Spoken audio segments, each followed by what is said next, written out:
May mapaniniwala na nagsasabing ang tadhana ay parang isang ilog, minsan ay payapa ang agos, minsan naman ay rumaragasa at handang anurin ang sinumang makamalingang hakbang.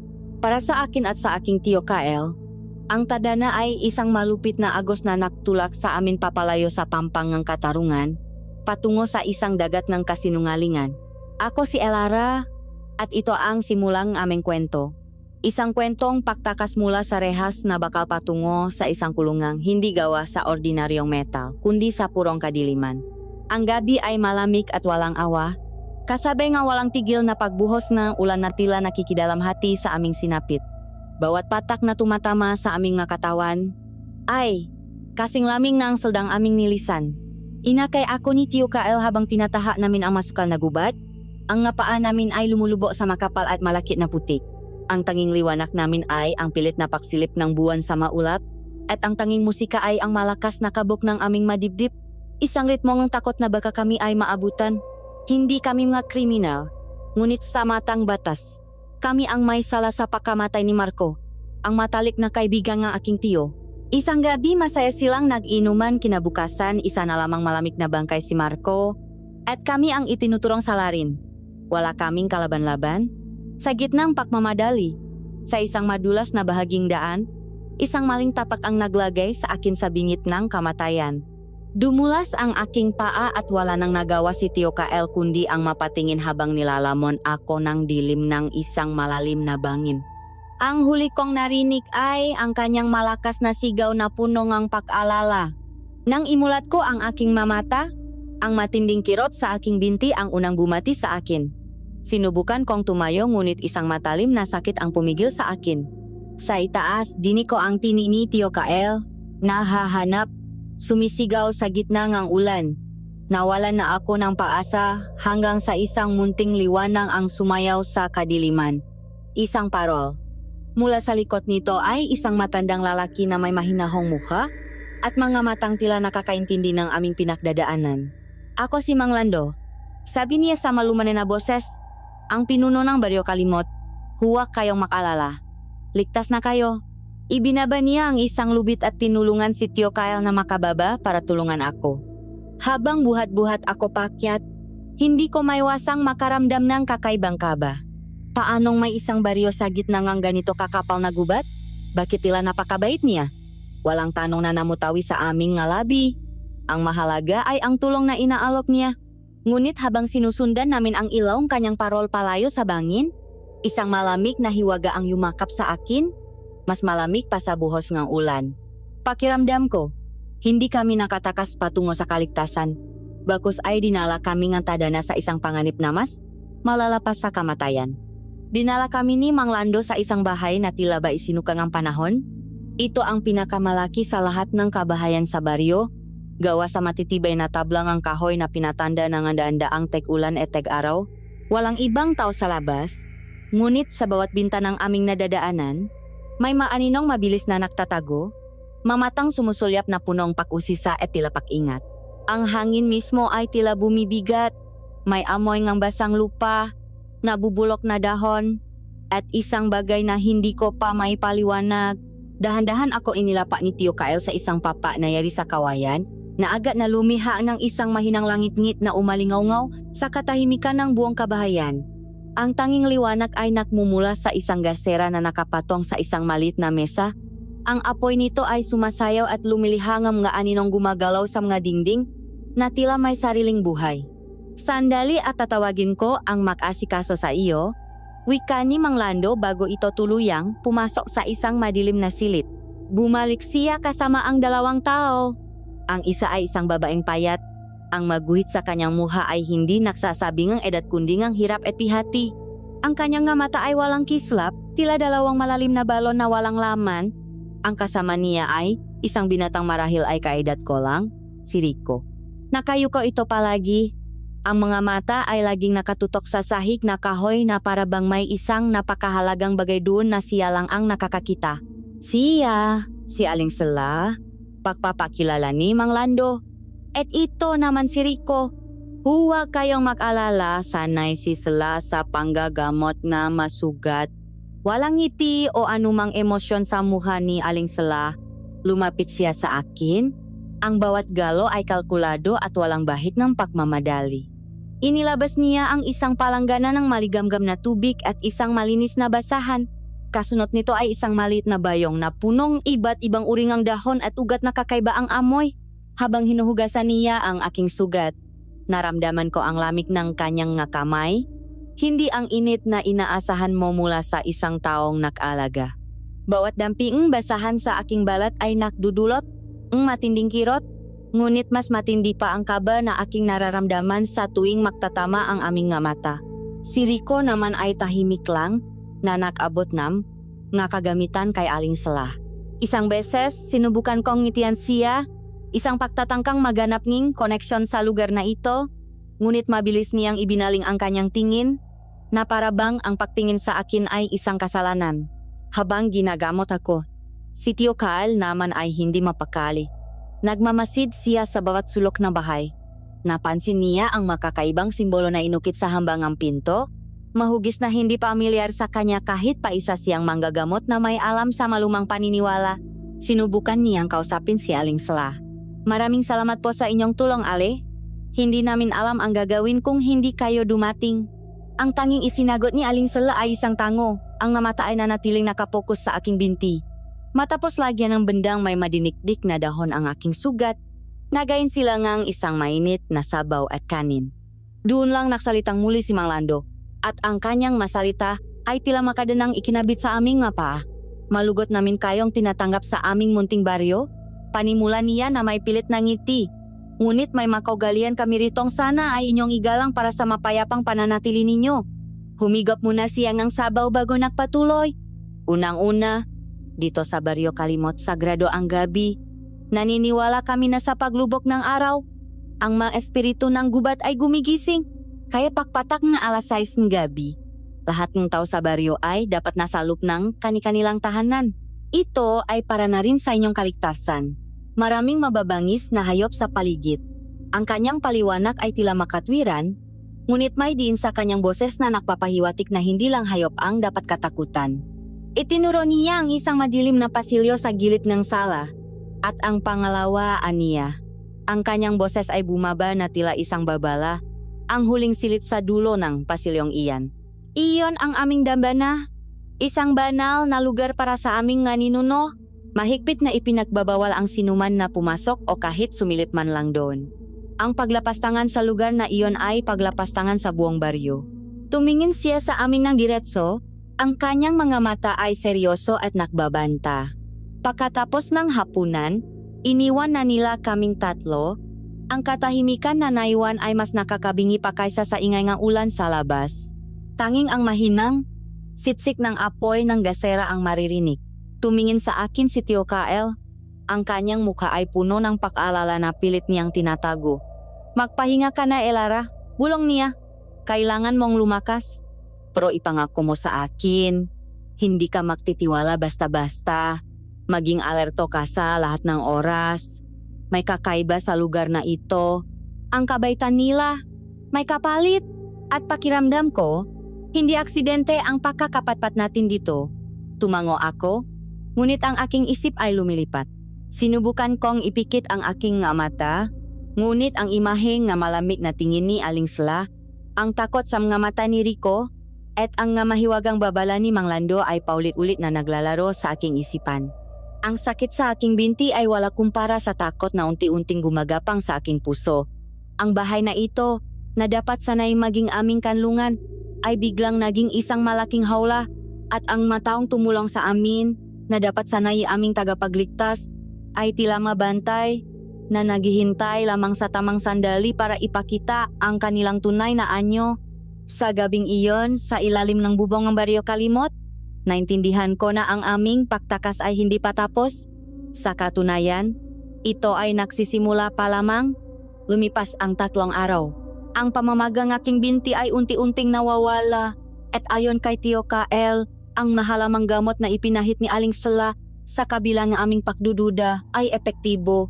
Ngunit habang gumagaling ang aking katawan, ang aking isipan naman ang unti-unting nilalamon ang sakit. Ang sakit ang pag-isip, ang pagtataka, at ang lumalaking takot. Sa umaga, ang Baryo Kalimot ay parang isang larawan mula sa isang lumang libro. Ang nga bahay na kahoy ay mayos na nakahanay, ang nga bakuran ay malinis at walang kalat, at ang nalandas na lupa ay tila ba winawalis araw-araw. May mga babaeng naglalaba sa isang sapasa di kalayuan. Ang kanilang nagalaw ay sabay-sabay at paulit-ulit na parang isang sayaw na matagal ng kinabisa. May mga lalaking nagsisiba ng kahoy. Ang tunog ng kanilang nga palakol ang tanging matalas na ingay na pumuputo sa katahimikan. Lahat ay tila perpekto at iyon mismo ang nakakatakot. Walang mga batang naglalaro o naghahabulan. Walang mga teenager na nagkukulitan. Walang mga matatandang nagsitsismisan sa kanilang mga beranda. Ang matao ay gumagalaw na para mamakina. Ang kanilang mamukha ay blanco. At ang kanilang mangiti, kung mayroon man, ay hindi umabot sa kanilang mamata. Para silang mga aktor sa isang dula na paulit-ulit na itinatanghal. Para sa isang manunot na hindi namin nakikita. Si Tio Kyle, na hindi mapakali, ay naglalakat-lakat sa paligid ng bahay ni Mang Lando. Sapat lang para hindi labagin ang kanilang nga patakaran. Pinagmamasdan niya ang bawat kilos ng mataga-baryo. Para silang malanggam. Elara, sabi niya sa akin isang hapon habang nakadungaw kami sa bintana. May sinusunod silang isang direksyon, isang utos. Lahat sila ay konektado sa isang isipan. Bilang isang manggagamot na sensitibo sa mga enerhiya, ramdam niya ang bigat na bumabalot sa buong lugar. Hindi ito galing sa mga puno o sa hangin. Paliwanag niya, ang bigat ay nanggagaling sa ilalim lupa. Para bang may isang bagay na natutulog sa ilalim natin, isang bagay na sinaw na gutom. Ngunit ang pinakanakapukaw ng kanyang pansin ay si Aling Sela. Siya ang aming tagapag-alaga. Araw-araw, dala niya ang aming pakain. Pinapalitan ang benda sa aking paa at nililinis ang aming silid. Lahat ng ito ay ginagawa niya ng walang imik. Ang kanyang gagalaw ay mabilis at episyente. Ngunit napansin ni Tio Kyle na hindi siya kailanman sumasabay sa aming pagkain.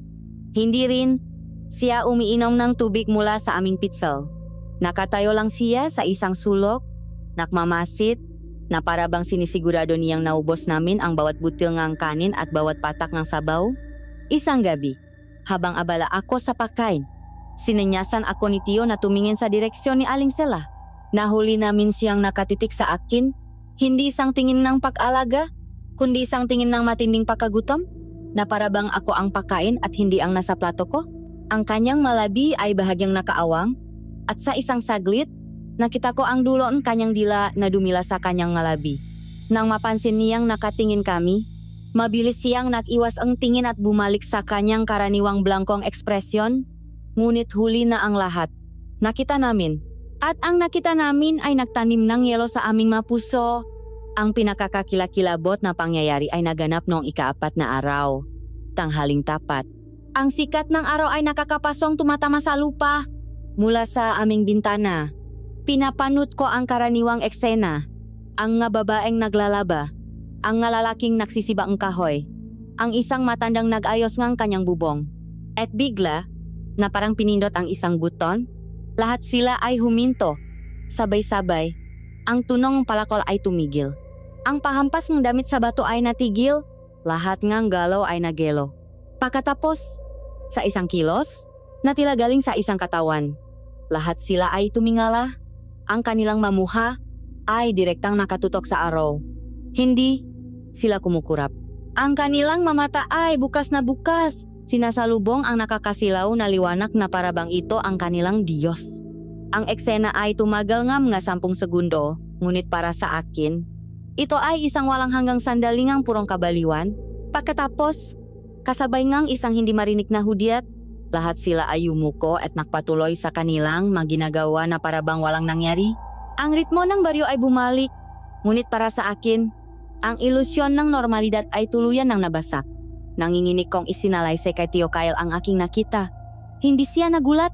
Tumingin siya sa labas sa mataong abala muli sa kanilang magawain at isang madilim na realisasyon ang gumuhit sa kanyang muka.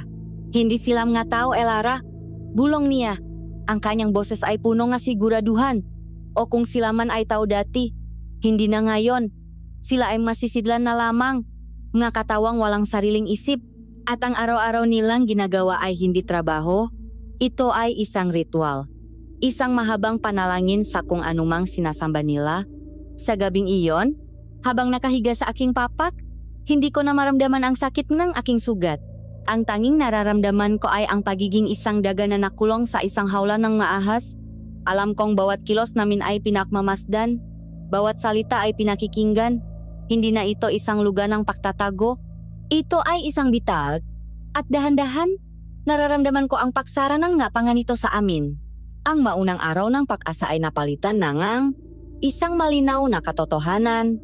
Hindi kami mga bisitang naligaw sa Baryo Kalimot, kami ang susunod na alay.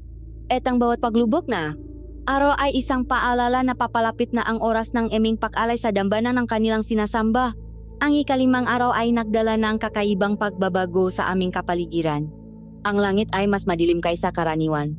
Nababalutan ng makakapal na kulay abong ulap na tila nagbabadyangang isa na namang malakas na ulan. Sa loob ng bahay, ang tensyon ay mas masidi pa. Isang hindi inaasahang pulong ang ipinatawag ni Mang Lando para sa lahat ng taga-baryo, di umano'y para pag-usapan ang nalalapit na anihan. Ito ang unang pagkakataon na iwan nila kaming mag-isa sa bahay, kasama lamang si Rico na inutusan nilang maglipit ng aming pinakainan. Habang naghahanda silang umalis, napansin ko ang paraan ng pagtingin ni Aling Sala kay Rico. Hindi ito tingin ng isang inauna katatanda, kundi tingin ng isang amo sa kanyang alipin. Isang tingin na may kasamang hindi sinasalitang pagbabanta. Nagpaalam si Tio Kael na lalabas saglit sa bakuran. Kukuha lang akong ilang dahon ng bayabas, Elara. May nam iyon para sa mabilis na pagilom ng iyong sugat, sabi niya. Ngunit alam kong may iba siyang pakay. Gusto niyang gamitin ang pagkakataong ito para mag-imbestiga pa? Sa sandaling isinara ni Tio Kael ang pinto. At kami na lang ni Rico ang naiwan sa loob ng sala. Ang kilos ng binata ay biglang nabago. Ang kanyang mabalikat na laging nakakuba ay bahagyang umunat. Ang kanyang nga kamay na abala sa paglilikpit ay nagsimulang manginig. Nabitawan niya ang isang kutsara na lumikhang isang malakas na kalansing sa sahig. At sa ilalim ng pagkukunwaring pagpulot nito, siya ay mabilis na lumapit sa aking kinaupuan. Ang kanyang nga mata, sa unang pagkakataon, ay tumingin ng diretso sa akin. At ang nakita ko ron ay purong takot. Kailangan ninyong umalis dito. Bulong niya. Ang kanyang boses ay nanginginig at halos hindi marinig. Bago mahuli ang lahat, nagulat ako sa kanyang biglaang pagsasalita. Rico, anong ibig mong sabihin? Ayos ka lang ba? Tanong ko. Sinubukan kong abutin ang kanyang braso ngunit mabilis niya itong iniwas. Tumingin siya sa paligid, sa mabintana, sa madilim na pasilyo, na parabang may mga matang nakamasid sa amin mula sa bawat sulok. Wala na tayong oras, pakiusap niya. Makinig kang mabuti. Ang silit na ito, kung saan kayo natutulog. Hindi ito ordinaryong silit. Isa itong bitag. Ito ang silit kamatayan. Ang kanyang nasalita ay parang matatalim na bubok na tumusok sa aking pandinig. Silit kamatayan? Lahat nga madayo na napatpad dito. Pagpapatuloy niya, ang bawat salita ay tila pasanin sa kanyang dibdib. Manlalakbay na naligaw, mataong tumatakas. Katulad ninyo. Dito sila pinapatulog. At dito rin sila unti-unting pinapatay. Naramdaman ko ang panlalamig ng aking buong katawan. Paano? Paano sila namamatay? Sa pagtulog, sagot niya. Walang bakas na sakal, walang sugat. Paya pa lang silang natutulog. Ngunit pagdating ng umaga, isa na lamang silang malamig na bangkay. Ang katawan ay payapa. Elara, ngunit ang kanilang nga mata, ang kanilang mga mata ay nananatiling dilat, nakatitik sa kawalan, na may bakas ng isang lagim na hindi kayang isalarawan ng sinuman. Ang paglalarawan niya ay nagbigay buhay sa pinakamasama kong mga kinatatakutan.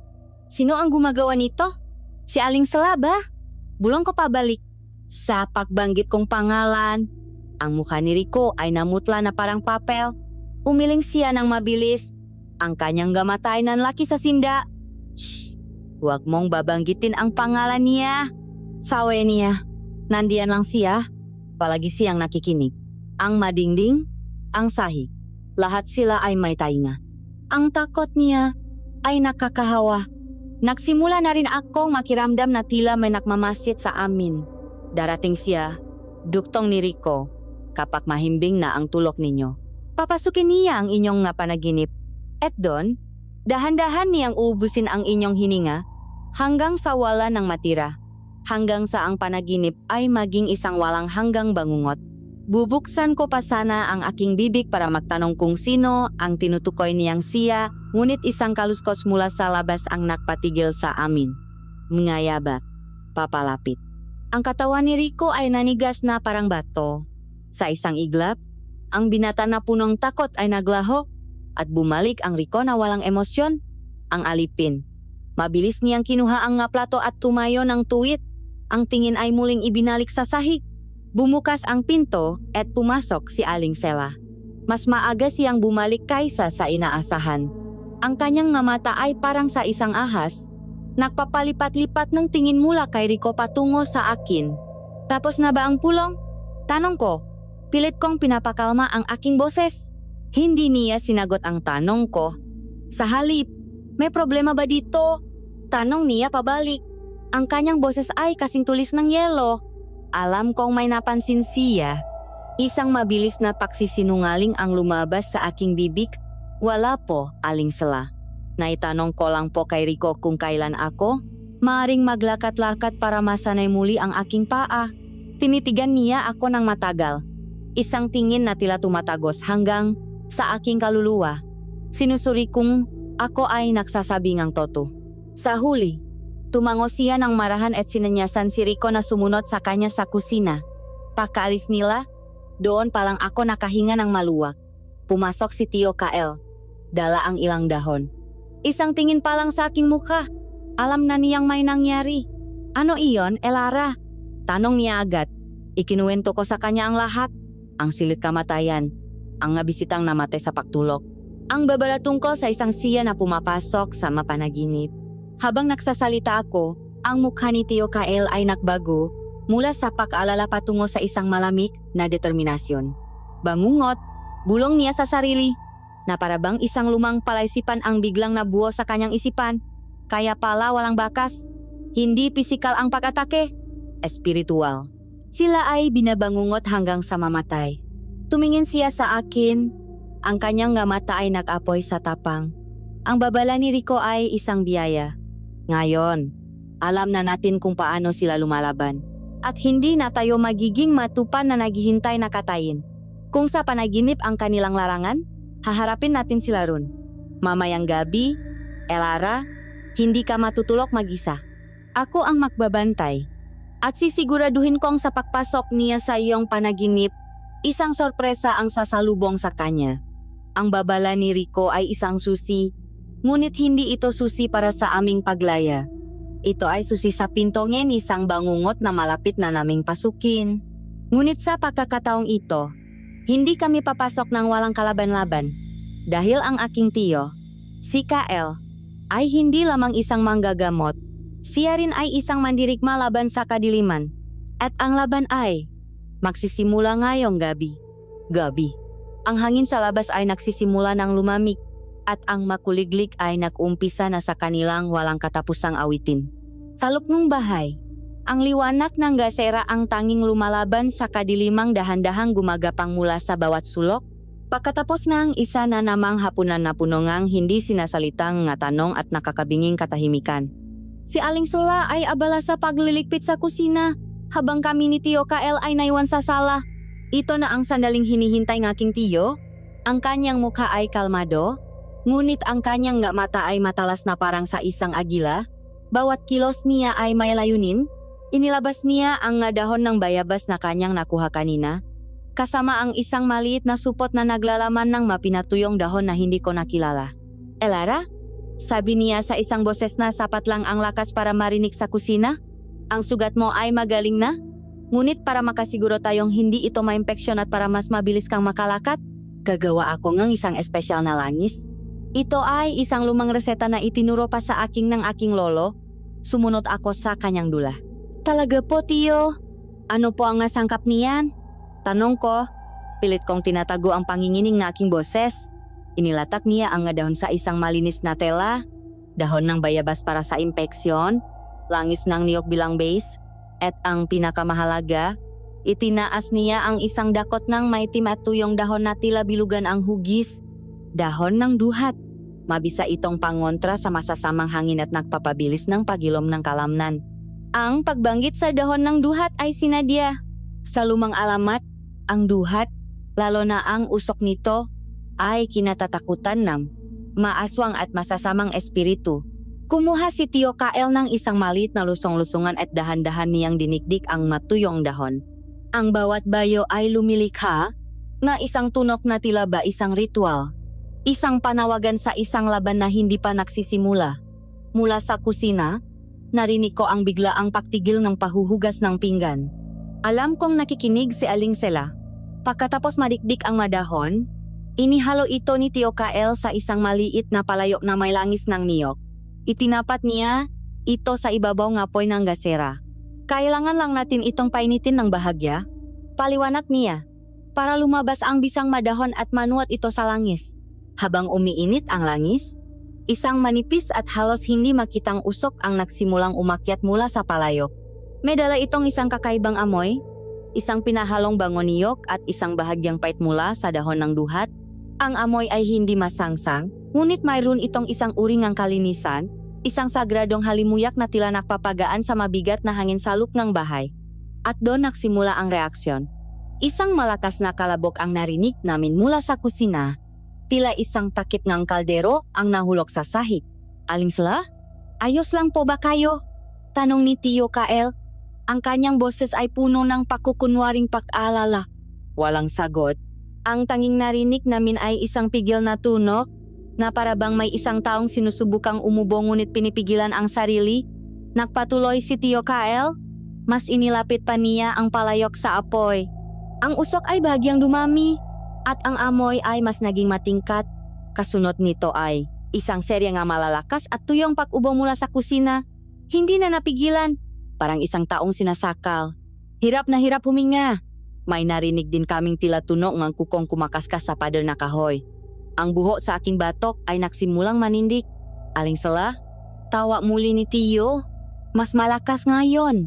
Pagkatapos ng ilang sandali ng katahimikan, isang hirap na boses ang sumagot. Ayos. Ayos lang ako. May nakain lang yata akong malansa. Ang kanyang boses ay garalgal at halos hindi na makilala.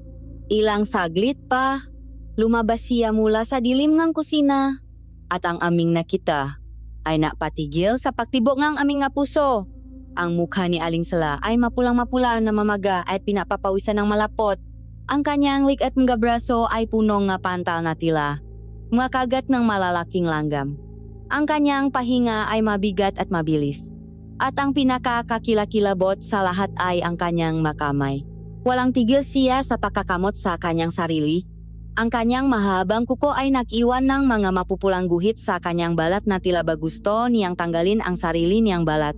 Tumingin siya sa amin at sa kanyang mamata. Nawala na ang blangkong ekspresyon. Ang nakita namin ay purong galit. Isang primordial na pagkamuhina na kadirekta hindi lang sa amin, kundi sa maliit na palayok na mangluarkan ngang usok. Ito ay isang tingin na nagpapatunay sa lahat ng aming hinala, ngunit wala siyang sinabi. Masyadong mainit dito, sabi niya. Bawat salita ay tila isang pakikibaka. Kailangan kong hangin. At sa isang kilos na punong pagmamadali at pagkasuklam, siya ay nagmamadaling lumabas ng bahay, patungo sa kadiliman ng gabi, na isang malinaw na paglabak sa pinakasagradong patakaran ng Baryo Kalimot. Naiwan kami ni Tio Kael sa katahimikan. Nakatiti lang kami sa pinto kung saan siya nawala. Pagkatapos, dahan-dahang ibinaba ni Tio ang palayo mula sa apoy. Hindi ito simpleng allergy. Lara, sabi niya sa isang mahinang boses, ngunit ang bawat salita ay may bigat ng isang hatol. Ito ay ang reaksyon ng isang maruming espiritu sa isang bagay na malinis at sagrado. Para sa mga katulad niya, ang usok ng dahon ng duhat ay mas masahol pa sa lason. Tumingin siya sa akin. Ang kanyang nga mata ay seryoso at puno ng lungkot. Ngayon, sigurado na ako, si Aling Sela, siya ang halimaw na pumapasok sa mapanaginip. Ang tagumpay ng aming munting pagsubok ay hindi nakdulot ng ginhawa, bakus ay nakdala ito ng isang bagong antas ng takot. Dahil sa aming ginawa, Hindi na kami isang ordinaryong biktima na naghihintay na lamang sa kanilang oras. Ipinakita namin na alam namin ang kanilang sikreto. Ipinakita namin na kaya naming lumaban. Kami ngayon ay isang banta na kailangang patahimikin sa lalong madaling panahon. At alam namin sa pagigan namin sa aming papak sa gabing iyon, ang darating na pag-atake ay hindi na lamang isang simpleng pagpapakain. Ito ay magiging isang marahas at walang awang paghihiganti. Ang gabi ay bumaksak na parang isang itim na kumot na walang bituin. Sa labas, maging ang makuliglig ay tila tumahimik na parabang may isang malaking mandaragit na gumagala at ang lahat ng may buhay ay nagtatago sa takot. Salop ng aming silit, ang apoy ng gasera ay nanginginig. Ang liwanag nito ay tila hirap na hirap labanan ang kadilimang dumarating. Ang plano ay simple ngunit nakakapangilabot. Kailangan kong matulog o magpanggap na natutulog para lumabas ang halimaw. Si Tio Kyle naman ang magiging bantay. Naupo siya sa isang silya sa pinakamadilim na sulok ng silid. Ang kanyang likod ay tuwid. Ang kanyang mga mata ay alerto. Sa kanyang mga kamay ay isang malit na krus na gawa sa pinakbikis ng mga sangang bayabas. At sa kanyang malabi ay mga bulong ng dasal na hindi ko maintindihan. Bawat kaluskos ng mga dahon sa labas, bawat langit ng sahik na kahoy, bawat pagaspas ng hangin sa bubong, ay nagiging isang banta sa aming nga pandinig. Ang katahimikan ay hindi nagbibigay ng payapaan, bakus ay nagpapalaki lamang sa aming takot. Pinilit kong ipikit ang aking nga mata. Ngunit sa likod ng aking nga talukap, ang imahe ng naghihirap na mukha ni Aling Sala, punong galit. Ang tanging nakikita ko, alam kong darating siya. Ang tanong na lang ay kung kailan. Sa kabila ng takot, ang pagod nam nga nakaraang araw ay nagsimula ng maningil. Ang aking isipan ay nagsimulang lumutang. Ang matunok sa paligid ay unti-unting humina at naramdaman ko ang pagila sa akin pababa. Pababa sa isang madilim at malalim na balon ng pakakulok. At doon, sa pagitan ng pagiging gising at tulog, nagsimula ang bangungot. Ang una kong naramdaman ay ang bigat. Isang hindi may paliwanag na bigat na dumagan sa aking buong katawan. Sinubukan kong gumalaw, kahit ang dulo lang ng aking daliri, ngunit wala. Parang isang malaking bato ang aking katawan, nakabawon sa higaan. Sinubukan kong sumiga, tawagin ang pangalan ni Tio Kyle ngunit walang boses na lumalabas sa aking lalamunan. Ang aking isipan ay gising na gising, sumisigaw, nagwawala. Ngunit ang aking katawan ay isang ganap na bilanggo. Naramdaman ko ang pagbabago sa hangin. Naging mas malamig ito. Isang uri ng lamig na tumatagos hanggang sa buto. At pagkatapos, naramdaman ko ang kanyang presensya. Hindi siya pumasok sa pinto. Hindi siya dumaan sa bintana. Siya ay tila isinilang mula sa mga anino sa paanan ng aking papa. Kahit nakapikit ang aking mamata, malinaw ko siyang nakikita sa aking isipan. Isang malaking siweta. Mas malaki pa kaysa sa isang karaniwang tao. Isang bundok ng laman na humaharang sa liwanag ng gasera. Dahan-dahan siyang gumalaw. Papalapit. At habang lumalapit siya, ang kanyang anyo ay nagiging mas malinaw. Si Aling Sala. Ngunit hindi ang payat na Aling Sala na kilala namin. Ito ay isang bersyon niya na pinalobo, isang groteskong karikatura. Ang kanyang katawan ay sobrang taba. Ang ngabilbil ay naglalaylayan na parang makurtina. Ang kanyang balat ay mamantika at marumi. Ang kanyang bibig ay isang malapat na hiwa sa kanyang muka, walang labi, na nakangisi mula tenga hanggang tenga. At ang kanyang nga mata, maliliit na parang sa baboy, ngunit nagniningning sa gutom at kalupitan. Dahan-dahan siyang umakyat sa aking higaan. Ang papak ay umugong at lumangit-ngit sa ilalim ng kanyang hindi kapani-paniwalang bigat. Bawat galaw niya ay tila tumatagal ngang 100 taon. Naramdaman ko ang paglubok ng kutson sa tabi ko. At pagkatapos, umupo siya. Direkta sa aking dibdib, ang bigat ay nakakabaliw. Pakiramdam ko ay dinudurok ang aking ngata diyang pinipipi ang aking mabaga. Ang hangin sa loob ko ay sa pilitang itinulak palabas sa isang walang tunok na paghinga. Hindi ako makahinga. Ang aking paningin ay nagsimulang magdilim sa magilit. Sumisigaw ako sa loob ng aking isipan. Isang sigaw na walang tunok, punong desperasyon at takot. Lumaban ka, Elara! Huwag kang bibigay! Samantala, sa sulok, napansin ni Tio Kyle ang lahat. Nakita niya ang biglaang pakningas at pakindat ng apoy ng gasera. Naramdaman niya ang pagbagsak ng temperatura sa silid. At nakita niya ako? Nakita niya ang aking katawan na nagsimulang mangisay. Nakita niya ang aking mukha na namumutla at nagiging kulay ube. Narinig niya ang isang mahinang, pigil na tunok mula sa aking lalamunan, ang tunog ng isang taong nalulunod. At ang pinakanakakakilabot sa lahat, nakita niya ang malalim na paglubong kutson sa ibabaw ng aking dibdib, na para bang may isang hindi makitang bagay na nakaupo ron. Hindi siya nag-aksaya ng panahon. Alam niyang hindi niya kayang labanan ang halimaw sa anyo nitong espiritual. Ang kailangan niyang gawin ay gisingin ako, putulin ang koneksyon. Mabilis siyang tumakbo sa aking tabi. "Elara, gumising ka!" Sigaw niya. Ang kanyang boses ay parang kulok sa katahimikan. Hinawakan niya ang aking nabalikat at niyugyok ako ng buong lakas. "Sa ngalan ng Ama, ng Anak, at ng Espiritu Santo, layuan mo ang pamangkin ko, demonyo!" Idiniin niya ang krus na gawa sa sanga ng bayabas sa aking nu. Sa loop ng aking bangungot, ang nga sigaw at pakalok ni Tio Kael ay parang isang malayong alingaw-ngaw. Ngunit ang pakdikit ng krus sa aking nu ay parang isang kitlat. Isang nakakapasong init ang gumapang mula sa aking nu pababa sa aking buong katawan, nilalabanan ang nagyayelong lamig ng batibat. Isang maliit na butas ang nabuksan sa pader ng aking paralisis. Ginamit ko ang lahat ng natitira kong lakas. Itinuon ko ito sa aking lalamunan, sa aking boses, at isang mahinang ungol ang sa wakas ay kumawala, at pagkatapos, isang sigaw. Sa sandaling iyon, ang koneksyon ay naputol, bigla, ang bigat sa aking dibdib ay nawala, napabalikwas akong bangon, humihingal, umuubo, desperadong hinahabol ang hangin na ipinakait sa akin.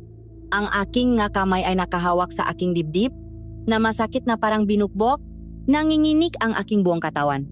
Tumingin ako sa paligid, ang aking mamata ay ligaw sa takot. Nasaan siya? Nasaan ang matabang babae? Sigaw ko, ang maluha ay bumabagsak na sa aking nga pisngi. Wala na siya. Ang batibat ay naglaho na parang masamang panaginip. Ang hangin ay unti-unting uminit at ang apoy ng sera ay bumalik sa normal nitong paksayaw. Ngunit ang takot ay nanatili. Ang alala ng kanyang bigat, ng kanyang nakangising muha, ay nakatatak na sa aking isipan. Nakaligtas ako sa unang pag-atake, ngunit alam ko, sa kaibuturan ng aking kaluluwa na isa lamang itong paunang lasa, ang halimaw ay nasaktan at nagalit. At sa susunod na pagbabalik niya, hindi na siya magiging kasingdahan. Ngayon, mas malinaw na ang lahat. Ang laban na ito ay hindi para lang sa aming buhay, kundi para na rin sa aming nga kaluluwa. At kailangan naming manalo, anuman ang mangyari. Ang umaga pagkatapos ng atake ay nakdala ng isang uri na kakakilabot na kalinawan. Ang takot na dati ay parang isang multo na bumubulong sa dilim ay mayroon ng mukha, may bigat at may pangalan alingsala. Habang ginagamot ni Tio Kael, ang ngapasa sa aking dibdib, ngapasang hindi nakikita ngunit, mas masakit kaysa sa aking sugat sa binti alam, naming hindi na kami maaring manatili na lang at maghintay. Hindi na tayo maaring maging tupa sa kulungang ito. Elara, sabi niya, ang kanyang bosay, matigas na, parang bato. Kailangan nating malaman ang kahinaan ng halimaw. At sigurado ako, ang sagot ay nasa ipinagbabawal na silid. Ang pagkakataon ay dumating tulad ng isang inaasahang ritual. Bawat umaga, pakasikat ng araw, lahat ng nasa hustong gulang sa Baryo Kalimot, kasama na si Mang Lando at Aling Sela, ay nagtitipon sa gitna ng baryo. Pagkatapos ng isang maikling sandali ng tahimik na pagtayo na nakaharap sa silangan, sila ay sabay-sabay na naglalakad patungo sa bukirin sa kanlurang bahagi ng gubat. Tila isa itong sagradong tungkulin. Isang pang-araw-araw na peregrinasyon na hindi maaring isantabi. Nag-iwan ito ngang isang bintana ng pagkakataon, isang oras, marahil ay dalawa, kung saan ang buong baryo ay tahimik at ang bahay ay amin lamang. Sa sandaling sigurado na kaming nakaalis na sila. Kumilos kami. Dahan-dahan akong tumayo. Inaalalayan ni Tio Kael, ang bawat hakbang ay isang pagsubok sa aking nananakit na binti. Tinahak namin ang mahaba at madilim na pasilyo, ang tanging liwanag ay mula sa siwang ng nga bintana. Ang alikabok ay sumasayaw sa sinang nga araw. at ang bawat langit-ngit ng sahig ay umalingaw na parang isang sigaw sa katahimikan. Huminto kami sa harap ng huling pinto. Gawa ito sa pinakamatigas at pinakamadilim na kahoy, at nababalutan ng isang luma at kinakalawang na kandado. Sinubukan itong buksan ni Tio Kael ngunit hindi ito gumalaw. Mula sa kanyang baywang, kumuha siyang isang manipis na piraso ng alambre na matagal na niyang itinatago. Sa mananginginig ngunit determinadong kamay, sinimulan niyang kalikutin ang kandado. Ang bawat mahinang tunong ng metal sa metal ay nagpapakaba sa akin. Pakiramdam ko, anumang oras ay may biglang lilitaw sa aming likuran. Pagkatapos ng ilang sandali na tila isang kawalang hanggan, isang malutong na klik ang aming narinig. Bukas na. Dahan-dahan, naming itinulak ang pinto. Isang amoy ang sumalubong sa amin, isang pinagalong amoy ng lumang kahoy. Ng nga halamang gamot na pantaboy ng kulisap tulad ng kamangyan. At sa ilalim ng lahat ng iyon, isang mahinang amoy ng nabubulok na matamis at nakakasuka. Ngunit ang pinakanagpagimbal sa amin ay ang itsura ng silit. Ito ay malinis. Sobrang linis. Walang kahit isang butil ng alikabok sa sahig na kahoy. Ang nag-isang papak sa sulok ay mayos na natutupi ang kumot. Ang maliit na mesa sa tabi nito ay walang kahit anong dumi. Isang silit na inalagaan. Bulong ni Tio Kael. Ang kanyang boses ay punong pagkamangha at takot. Isang libingan na laging nililinis para sa susunod na bangkay. Nagsimula kaming maganap. Tiningnan namin ang lahat ng sulok ngunit wala kaming makita. Hanggang sa napansin ni Tio ang ilalim ng papak. Dun, nakatago sa dilim, ay isang malaking baul na yari sa kahoy. Makasama naming hinila ito palabas, wala itong kandado. Nang buksan namin ang takip nito, isang nakakapanlumong tanawin ang tumambat sa amin. Puno itong nagamit. Magamit na pag-aring ang mataong nauna sa amin. Isang sutlang bandana na kumupas na ang kulay. Isang pitakang katat ng lalaki na may luma at itim at puting litrato ng isang nakangiting babae at isang sanggol, isang sirang kompas, isang maliit na manikang basahan na marumi at tila laging yakap ng isang bata. Bawat bagay ay isang multo, isang kuwento ngang isang buhay na biglang pinutol sa lugar na ito. Ngunit ang pinakanakapangilabot sa lahat ay ang nasa pinakailalim. Isang maliit at makapal na kwaderno na nababalutan ng katat. Kinuha ito ni Tio Kael. Sa ibabaw nito ay may nakasulat na pangalan, Mateo. Binuklat niya ito sa mahuling pahina. Ang sulat ay nanginginig at puno ng pagmamadali. Sumilip ako sa kanyang balikat at binasa namin ito ng sabay. Ika-5 araw. Hindi ko na kaya. Ang lugar na ito ay isang bitak. Ang mangiti nila ay kasinungalingan. Bawat gabi sa aking pagtulog, dumarating siya. Ang babaeng mataba. Umupo siya sa aking dibdib. Hindi ako makahinga. Sinusubukan kong sumigaw pero walang boses. Mateo, lumaban ka? Sabi ko sa sarili ko. Pero napakahina ko. Nilipat ni Tio Kael ang pahina. Ika-6 na araw. Nakita ko ang tunay niyang anyo kanina. Siya yung babaeng nag-alaga sa akin. Nakita niya akong nakatingin sa kanya. At sa isang saglit, ngumiti siya. Pero hindi ito ngiting tao. Ito ay ngiting demonyo. Alam na niya na alam ko. Diyos ko, tulungan niyo po ako. Alam kong mamamatay na ako ngayong gabi. Ang huling sulat ay halos hindi na mabasa. Ang tinta ay kumalat na tila mula sa mga luha o pawis. Kung sino man ang makabasa nito, huwag kang matutulog. Huwag kang magtitiwala sa kanilang kabaitan. Sunugin mo ang lugar na ito. Sunugin mo sila hanggat may natitira pa sa iyong. Ang salita ay biglang naputol sa isang mahabang, garalgal na guhit. Kasabayng pagtatapos ng aming pagbabasa, isang malayong tunok ang aming narinig. Isang awitin. Isang malungkot at paulit-ulit na himik. Ang mga taga-baryo, pabalik na sila. Mas maaga kaysa sa inaasahan namin. Sindak, iyon ang tanging salitang makapaglalarawan sa aming naramdaman. Mabilis naming ibinalik ang lahat sa lupngang baul, ang kwaderno, ang pitaka, ang manika. Ang bawat segundo ay tila isang oras. Itinulak namin ang baul pabalik sa ilalim ng papag. Sinisiguradong nasa eksaktong posisyon ito. Nagmamadali kaming lumabas ng silid. Muling ikinabit ni Tio Kael ang kandado at sa kabutihang palad mabilis itong sumara. Halos takbuhin na namin ang pasilyo pabalik sa aming silid. Ang aking binti ay kumikirot sa bawat mabilis na hakbang. Tamang-tama lang. Pakaupo namin sa aming papak, habang pilit naming pinapakalma ang aming nga nahabulang hininga, bumukas ang pangunahing pintongang bahay. Pumasok si Mang Lando at Aling Sela, ang kanilang nga mukha ay kasing blangkong dati. Ngunit nang dumaan si Aling Sela, sa tapat ng aming silid, huminto siya saglit. Tumingin siya sa aming direksyon, at sa isang saglit, isang napakaliit at halos hindi makitang ngiti ang sumilay sa kanyang ngalabi. Isang ngiti na punong panunuya at kasamaan. Pagkatapos ay nakpatuloy na siya sa paglalakad. Ligtas kami sa ngayon.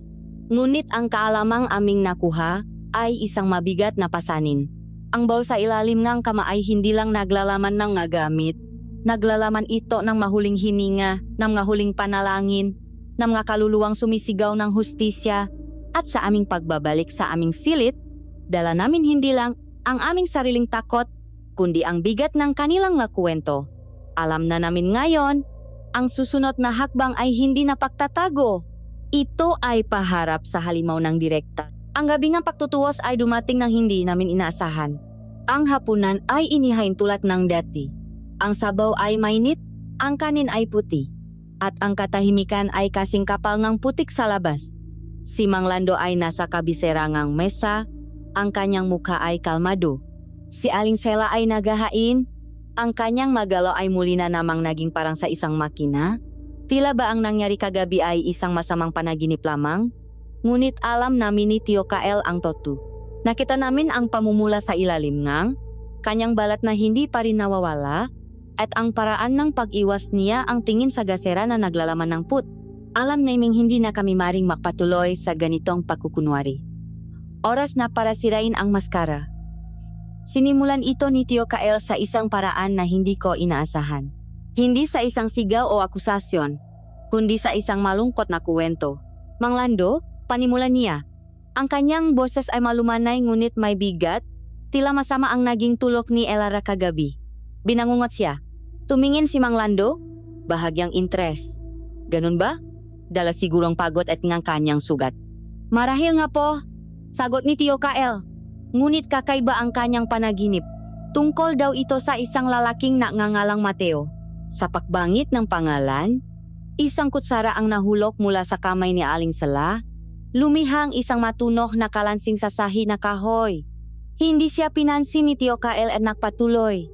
Itong si Mateo, sa panaginip ni Elara, ay isa rin daw dayo dito sa Baryo Kalimot, isang manlalakbay na naligaw. Ang mukha ni Mang Lando ay nanatiling kalmado, ngunit nakita ko ang pagbabago sa kanyang nga mata, isang kislap ng pag-alerto. Asa panaginip na iyon, duktong ni Tio, ang kanyang tingin ngayon ay nakatuon na kay Aling Sela. Gabi-gabi raw binibisita si Mateo ng isang matabang babae. Isang babaeng umupo sa kanyang dibdib, dahan-dahan, hanggang sa hindi na siya makahinga.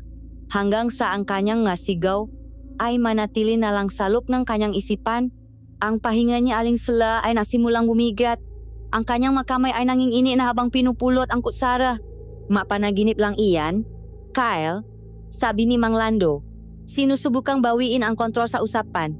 Makwentong likhangang isang isipang pagod. Iyon din po ang akala ko, sabi ni Tio Kael. At dito niya inilabas ang kanyang huling baraha. Ngunit ang pinagtataka ko, Mang Lando, ay sa panaginip ni Elara, itong si Mateo ay may isinusulat sa isang kwaderno at ang huling salita raw na kanyang naisulat bago siya tuluyang hindi na nagising ay ang salitang sunugin. Dun! Iyon na, ang huling salita. Ang sikretong tanging ang pumatay lamang ang nakakaalam ay lumabas na. Ang katahimikan na sumunod ay nakakabingi. At pagkatapos, isang tunok ang pumunit dito. Isang tunok na hindi galing sa tao. Isang mahaba at garalgal na tunok na nakmula sa lalamunan ni Aling Sela. Ang kanyang katawan ay nagsimulang mangisay. Yumuko siya. Ang kanyang magkamay ay nakahawak sa kanyang tiyan na parabang sasabog ito. Sela, anong nangyayari sa iyo? Tanong ni Mang Lando. Ngunit sa kanyang boses, walang paalala, kundi pagkadismaya. Isang malakas na tunog ng pagbalinang nga buto ang aming narinig. Ang kanyang likod ay biglang bumukot at pagkatapos ay umunat ng may hindi natural na lakas.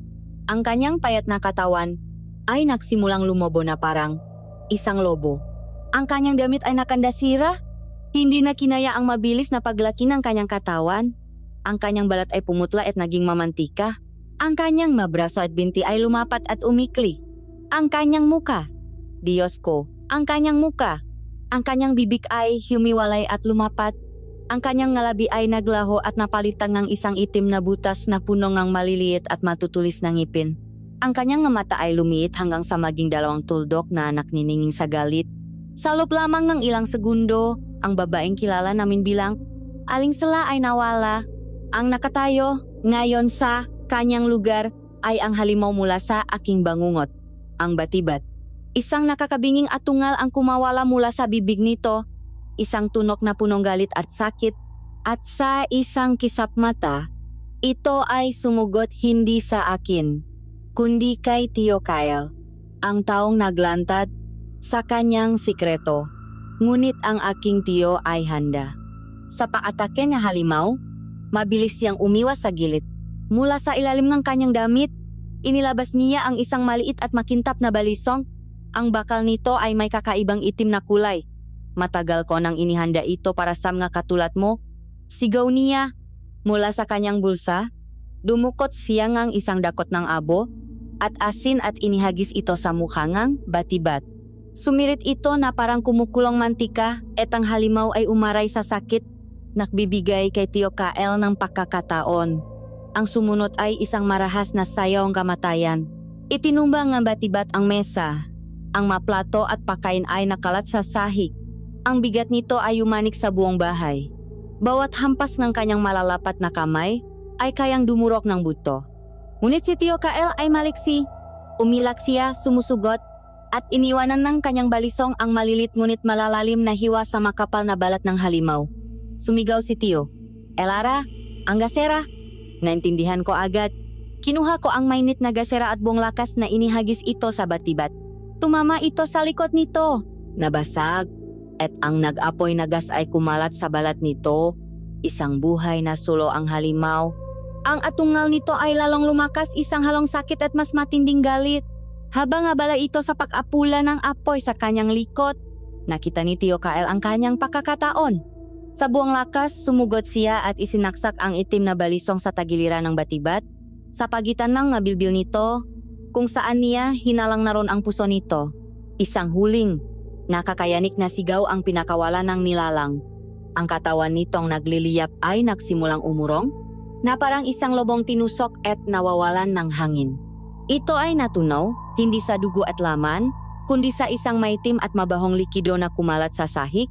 Pinapatay ang apoy. Ang naiwan na lamang ay ang masuno na piraso ng damit ni Aling Sela. Katahimikan. Tanging ang aming nagahabulang hininga ang maririnig. Nakatayo kami ni Tio Kyle, pagod at may magalos, ngunit buhay. Tumingin kami kay Mang Lando, na sa buong panahon ng laban ay nakaupo lang sa kanyang silya. Nakmamasit na parabang nanunot lang isang dula. At sa gitna ng katahimikan, sa gitna ng pagkawasak, isang tunok ang aming narinig. Dahan-dahan, ritmiko, mapang-asar. Pumalakpak si Mang Lando. "Magaling," sabi niya. Isang malamig na ngiti ang gumuhit sa kanyang malabi. "Magaling.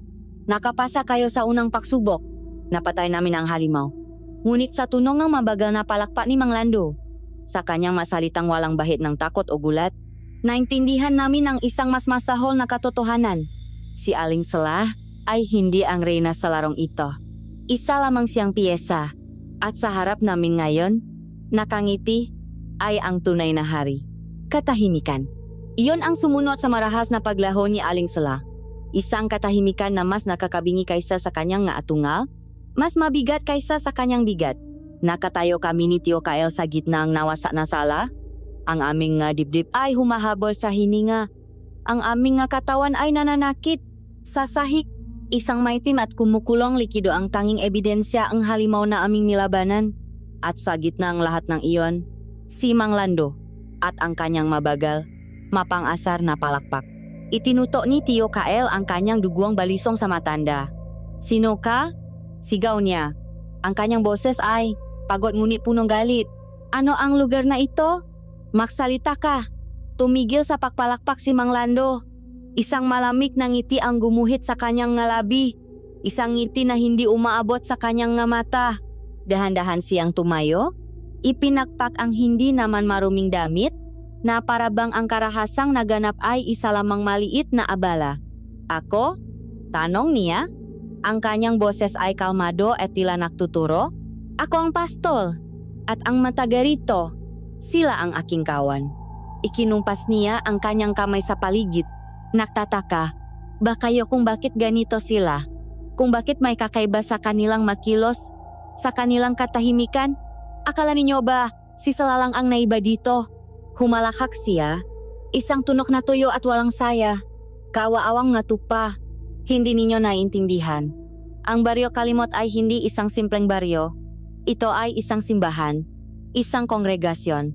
At ang aming sinasamba ay ang takot na nararamdaman ninyo tuwing gabi. Ang Panginoong Batibat. Ang kanyang nga salita ay parang lason na dahan-dahang gumapang sa aming nga ugat. Isang simbahan, isang kulto. Ang lahat ng kanilang kakaibang kilos, ang sabay-sabay na pagtingala sa araw, ang kanilang nga blangkong mukha lahat ay nabigyan ng isang nakakapangilabot na kahulugan. At si Sela, pagpapatuloy niya, ay isa lamang tapat na alagat, isang baguhan na puno ng galit at uhaw sa paghihiganti. Ngunit ako ang pinuno, ang mataas na saserdoteng simbahan na ito. Paghihiganti? Tanong ni Tio Kael. Paghihiganti para saan? Naglakad si Mang Lando palapit sa amin. Ang kanyang nga mata ay nagniningning sa isang kakaibang liwanag. Hindi ba't iyan ang dahilan kung bakit kayo napunta rito? Dahil sa isang krimen na hindi ninyo ginawa? Nagsimula siyang makwento. At sa bawat salita, ang nga pirasong palaisipan ay nabubuo, lumilikang isang imahe na mas masahol pa sa aming pinakamasamang bangungot. Si Sela ay isang simpleng babae nun. Umibig siya sa isang lalaki mula sa labas, isang lalaking nagnangalang Marco.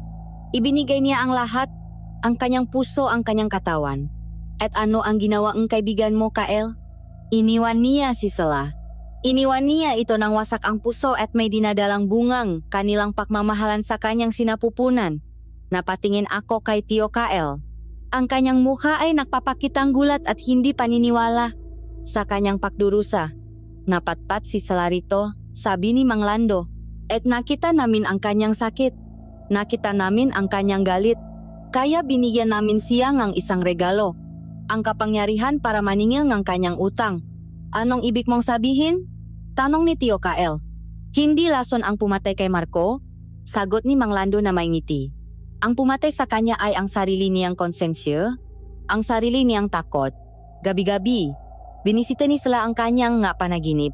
Ipinatikim niya kay Marco ang lahat ng sakit at pag-abandona na kanyang naramdaman. Binangungot niya ito gabi-gabi hanggang sa isang gabi, hindi na kinaya ng mahina niyang puso at siya ay namatay. Sumisigaw sa isang bangungot na siya lang ang nakakakita. Ang katotohanan ay parang isang malakas na suntok sa aking sikmura. Ang lahat ng aming pinagdaanan, ang pagkakakulong, ang pagtakas lahat ay dahil sa isang paghihiganting isinagawa mula sa mundo ng mapanaginip. At kami? Tanong ko. Ang aking boses ay nanginginig. Bakit kami? Bakit ninyo kami sinisi? Tumingin sa akin si Mang Lando. Ang aming Panginoon ay humihinging balanse. Ang pagkamatay ng isang tagalabas ay kailangang bayaran ng buhay ng iba pang tagalabas. Isang alay. Ngunit hindi kami basta-basta kumukuha. Gusto namin ng isang magandang palabas. Isang kwento. At ang kwento ninyo, perpekto. Isang manggagamot na may alam sa mga lumang paniniwala at ang kanyang tapat na pamangkin. Ang pagtakas ninyo mula sa kulungan, ang pagkakapadbat ninyo sa aming gubat, ang pagtulong ko sa inyo, wala sama iyon ang aksidente. Lahat ay nakaplano. Kayo ang alay. Kayo ang bayat. Ang pag-asa na nagsimulang sumibol sa aking puso matapos naming mapatay si Sela ay biglang nalanta at namatay. Ang aming tagumpay ay isa lamang ilusyon. Kami ay malangaw na nahuli sa isang malaking sapot at ang aming pagpalak ay nagpapasaya lamang sa gagambang naghihintay sa gitna. Ngayon, naiintindihan na ninyo? Pagtatapos ni Mang Lando, ibinuka niya ang kanyang mabraso na parabang niyayakap ang buong baryo. Walang pagtakas, walang kaligtasan. Dito sa Baryo Kalimot, lahat ay sumusunod sa kalooban ng Batibat. Kasabay ng kanyang huling salita, nagsimula kaming makarinig ng mayabak sa labas. Marami. Mula sa nabasak na bintana at sa bukas na pinto, nakita namin sila, ang mga taga-baryo. Nakatayo sila ron sa dilim. Ang kanilang nga katawan ay hindi gumagalaw, ngunit ang kanilang nga mata. Ang kanilang nga mata na dati blanco ay nagliliyap ngayon sa isang gutom, sa isang debosyon. Dahan-dahan silang nagsimulang maglakat, papalapit, pinalilibutan ang bahay. Ang aming laban kay Aling Sala ay hindi pala ang katapusan. Isa lamang pala itong pambungat na seremonya. Ang pagsubok kung kami ba ay karapat-dapat na maging alay. At ngayon, sa harap ng buong kongregasyon ng kadiliman, sa ilalim ng tingin ng kanilang mataas na saserdote, ang tunay na ritual ay magsisimula na. Ang nasalita ni Mang Lando ay parang isang hatol na napabagsak sa lahat ng natitira naming paasa. Sa labas, ang nga taga-baryo ay parang isang hugbong nga anino. Ang kanilang nga mata ay nagliliyap sa dilim, naghihintay sa hudyat ng kanilang pinuno. Hinawakan ni Tio Kael ang kanyang balisong ng mas mahigpit at humakbang siya paharap para protektahan ako. Ang kanyang katawan ay pagod at may sugat, ngunit ang kanyang espiritu ay hindi pa rin sumusuko. Hindi mo kami makukuha ng ganito kadali. Demonyo, sigaw niya. Ang kanyang boses ay umalingaw-ngaw sa nasirang sala. Isang malakas na halahak ang kumawala kay Mang Lando. Isang tunok na mas malalim at mas nakakapangilabot kaysa sa kanyang karaniwang boses. Demonyo? Ulit niya. Hindi, manggagamot. Sa lugar na ito, ako ang inyong bagong Diyos. At dun, nagsimula ang kanyang pagbabago. Hindi ito katulad ng biglaang paglobo ni Aling Sala. Ito ay mas mabagal, mas ritualistiko, at mas masahol. Ang apoy ng gasera ay biglang kumindat at namatay. Nilulunot ang buong silit sa halos ganap na kadiliman. Isang mababang ugong ang nagsimulang marinig, isang tunok na tila nanggagaling sa ilalim ng lupa, at kasabay nito, ang hangin ay naging nagyelo. Sa dilim, nakita naming ang anino ni Mang Lando ay nagsimulang gumalaw ng hiwalay sa kanyang katawan. Humaba ito at lumaki, na parabang isang halimaw na gawa sa purong kadiliman ang nabubuhay sa kanyang likuran. Pagkatapos, ang kanyang katawan mismo ang nagsimulang makbago. Isang nakakakilabot na tunong ng nababaling na buto ang aming narinig. Ang kanyang nga braso at binti ay humaba sa isang hindi natural na paraan, na parang sa isang gagamba. Ang kanyang balat ay nawalan ng kulay hanggang sa maging kasing putla ng abongang isang patay na apoy. Ang kanyang tiyan ay lumaki, ngunit hindi ito malambot na tabatulad ng kay Sala. Ito ay matigas at nakaumbok na parang isang malaking tumor. Ang kanyang mukha ay nawasak at muling nabuo sa isang bagong anyo, isang bangungot na may malapat na bibig, walang ilong, at mga matang maliliit ngunit na niningning na parang dalawang nakbabagang uling. Ang nilalang na nakatayo ngayon sa harap namin ay hindi na si Mang Lando. Ito ay isang sinaunang lagim, isang batibat sa kanyang pinakamakapangyarihang anyo. Bago pa kami makakilos, huminga ito ng malalim. At sa kanyang pakbuga, isang hindi makitang puwersa ang tumama sa amin na parang isang malaking pader. Tumilapon kami ni Tio Kael at bumaksak sa kabilang dulo ng silit. Ang sakit ngang pagbagsak ay nakalis ng hangin sa aking mabaga. Sa kabilang sakit, bumangon si Tio Kael. Ang kanyang nga mata ay nag-apoy sa galit. Para sa lahat ng kinuha ninyo, sigaw niya at sumugot. Ang kanyang itim na balisong ay handang tumusok. Ngunit ang bilis niya ay walang laban sa kapangyarihan ng halimaw. Sa isang kilos na napakabilis, sinalubong ng batibat ang saksak hindi sa pag-ilag, kundi sa pagsalo sa kamay ni Tio Kael. Isang nakakapasong tunok ang aming narinig nang dumikit ang balat ng halimaw sa banal na bakal. Umasim ang mukha nito sa sakit, ngunit hindi nito binitawan ang aking tiyo. Sa halip, mas hinigpitan pa nito ang hawak. Isang malutong na tunong na babaling buto ang sumunod, at ang balisong ay nahulok mula sa wala ng lakas na kamay nga. Aking tiyo, isang laruan lamang iyan, sabing batibat. Ang boses nito ay parang pinahalong ugong at ang tunong ng gabatong nakikiskisan. At sa isang malakas na pagwagayway ng kanyang braso, itinapon nito si Tio Kael na parang isang basahan.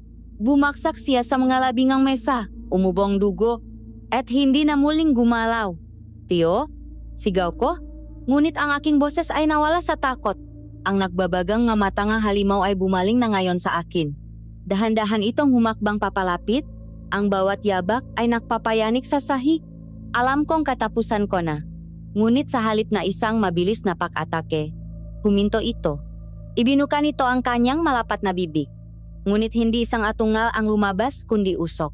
Isang makapal, maitim, at malangis na usok ang bumuga mula sa kanyang lalamunan.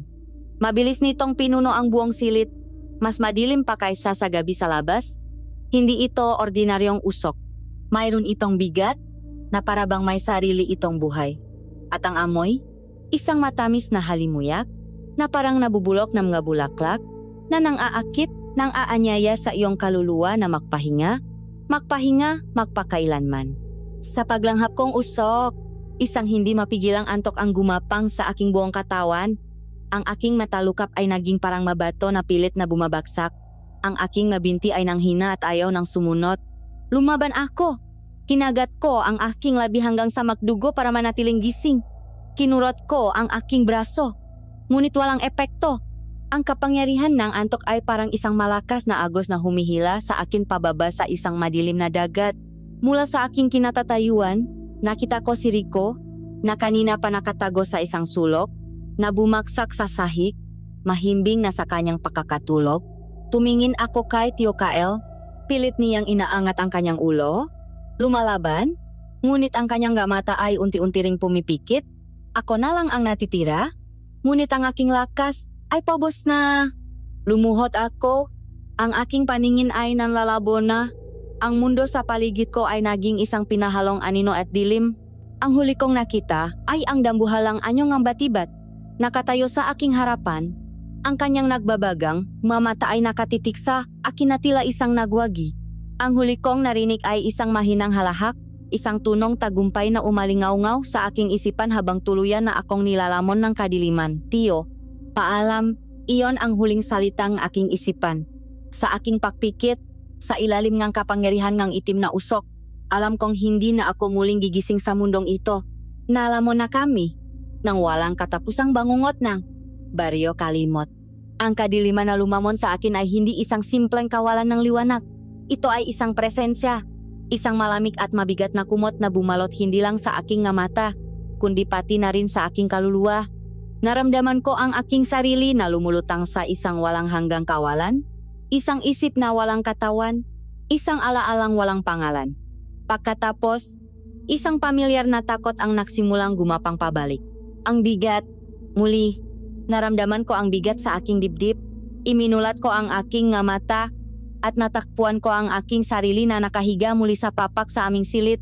Ngunit ang silit na ito ay iba, baluktot. Ang madingding ay tila humihinga at ang maanino sa sulok ay sumasayaw na parang maahas. At sa ibabaw ko, ang dambuhalang anyong ang batibat sa itsura ni Mang Lando ay nakatitik sa akin. Ang kanyang nakangising bibig ay bumubulong ng salitang hindi ko maintindihan at ang kanyang mabahong hininga ay amoy kamatayan. Ang desperasyon ay muling bumalot sa akin. Ito na ang katapusan, katulad ng sinapit ni Mateo at ng iba pa. Ngunit sa gitna ng aking takot, habang pilit kong hinahabol ang aking hininga, ang aking kamay ay biglang kumuyom. At sa loop ng aking palat, naramdaman ko ang isang bagay. Isang bagay na maliit, matigas, at pamilyar, ang maliit na krus na yari sa kahoy. Ang krus na ibinigay sa akin ni Tio Kael bago magsimula ang hapunan. Huwag mong bibitawan ito, Elara, sabi niya nun. Kahit anong mangyari, ito ang iyong pananampalataya. Sa sandaling iyon, isang mainit na liwanag ang biglang bumukal mula sa aking nakakuyom na kamao. Ang liwanag ay gumapang sa aking braso, sa aking dibdib, at itinulak nito ang nakakasuklam na bigat ng halimaw.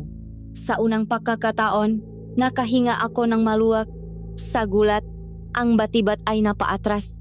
Ang paralisis na bumihak sa aking katawan ay nabasag. Sa isang malakas na sigaw, itinulak ko ito palayo sa akin.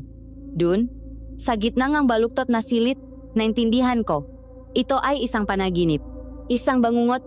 Ngunit sa pagkakataong ito, hindi ako isang walang kalaban-laban na biktima. Impossible, umungol ang Batibat. Ang boses nito ay parang isang lindol. Dapat ay isa ka ng kaluluwang nilalamon ng kadiliman. Tumayo ako. Hawak ang krus na ngayon ay nagliliwanag na parang isang maliit na araw. Hindi sa pagkakataong ito, sabi ko, ang aking boses ay nanginginig ngunit puno ngang isang bagong tuklas na tapang. Dahil ito ay panaginip ko, at sa aking panaginip, hindi ikaw ang hari. Sumugot ito, ang kanyang mahabang kuko ay handang durugin ako. Itinaas ko ang krus, at isang kalasak na gawa sa purong liwanag ang lumitaw sa aking harapan. Sinasangga ang kanyang atake. Ang tunong ng kanilang pagbabanggaan ay umanik sa buong panaginip. Nakbago siyang taktika. Ang madingdingang silit ay natunaw at nagpakita ng maimah ng aking pinakamasamang kinatatakutan. Si Tio Kael na duguan at walang buhay. Ang aking mga magulang na sumisigaw sa sakit. Sumuko ka na. Sabi ng boses ng halimaw sa aking isipan. Lahat sila ay mamamatay dahil sa iyo. Ngunit ipinikit ko ang aking mamata at itinuon ang aking isip sa init ng krus. Hindi mo ako malilinlang. At sa aking pagdilat, ang mailusyon ay naglaho na parang usok. Oras ko naman para lumaban. Itinuon ko ang aking isipan sa sahig na kahoy.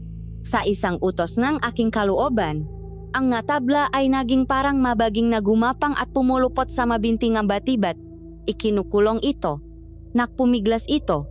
Umungal sa galit sa kanyang pagpupumiglas. Sumugot ako at nagpakawalang isang sinanglang liwanag mula sa krus.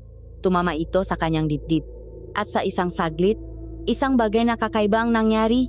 Ang pangit na muha ni Mang Lando ay tila nag-iba at sa isang kisap mata, ang nakita ko ay ang muha ni Aling Sela, punong galit at pagkamuhi.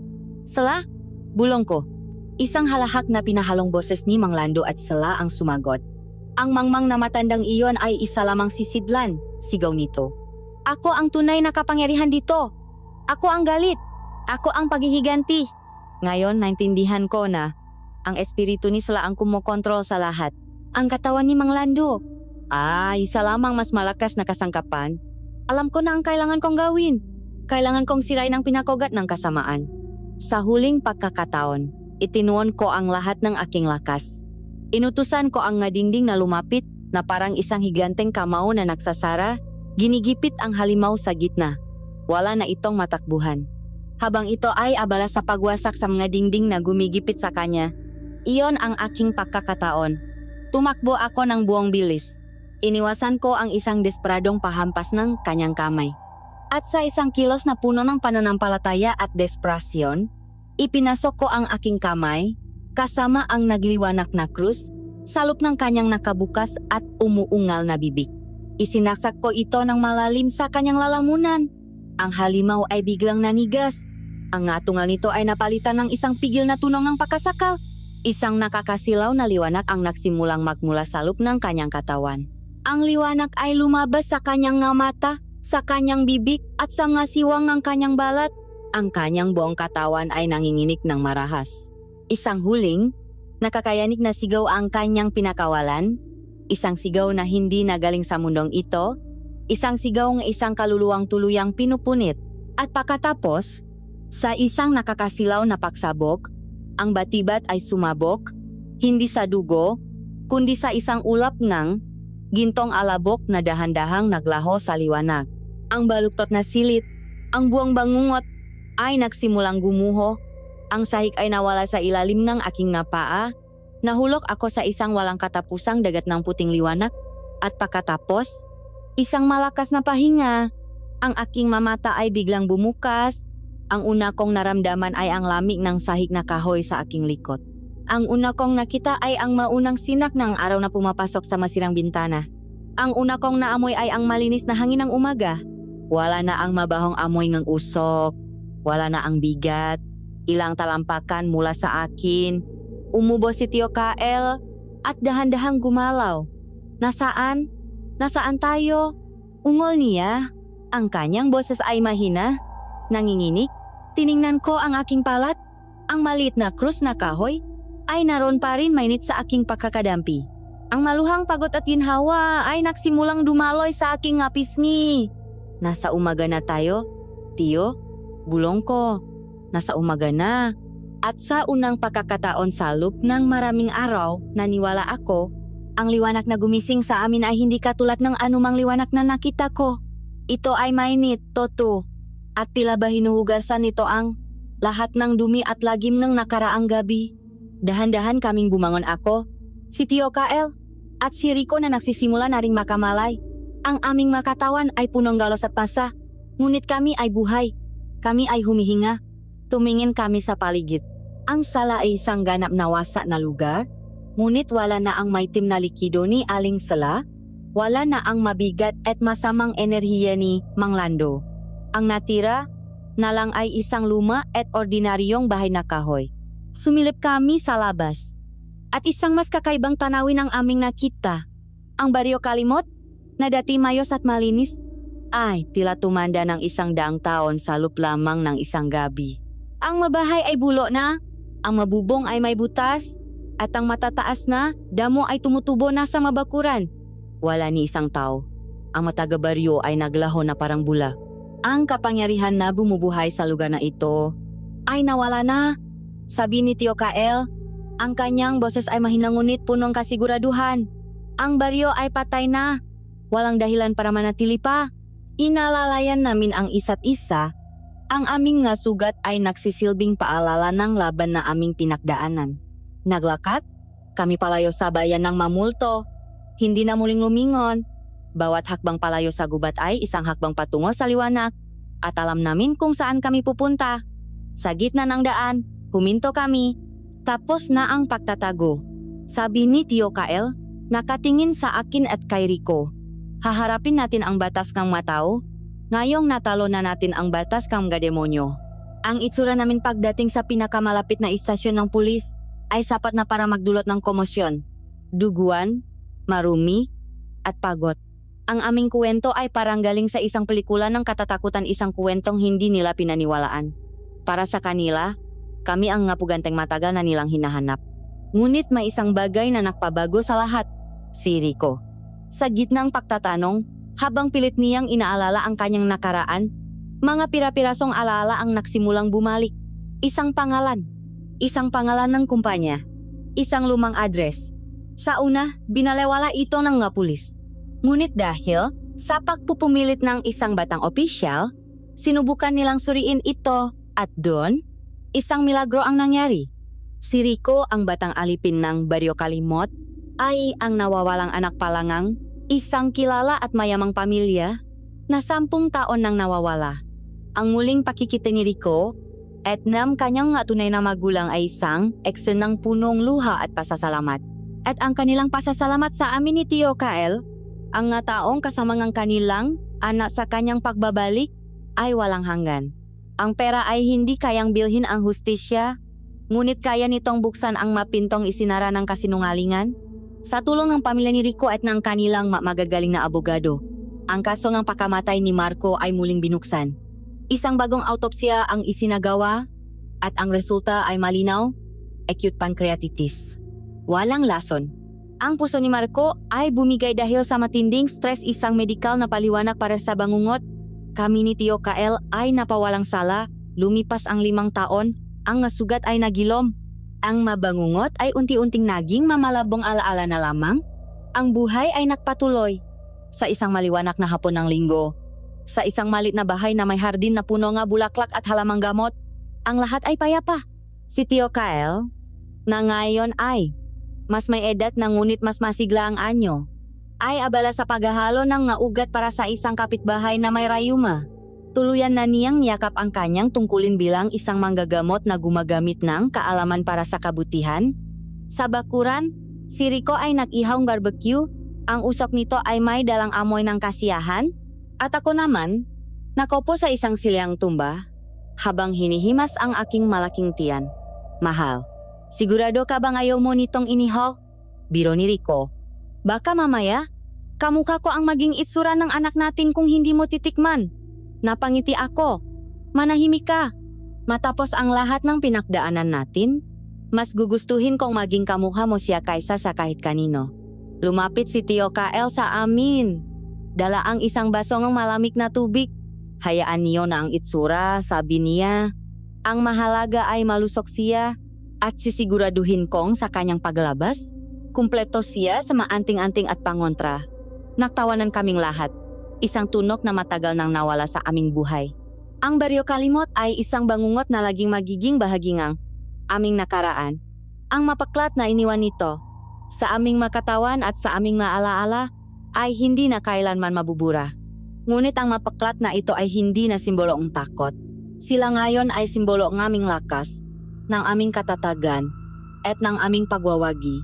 Dahil sa gitnang pinakamatining kadiliman, sa bingit ng kamatayan at kabaliwan, natakbuhan namin ang liwanag. Natakbuhan namin ang katotohanan. At higit sa lahat, natakbuhan namin ang isa't isa.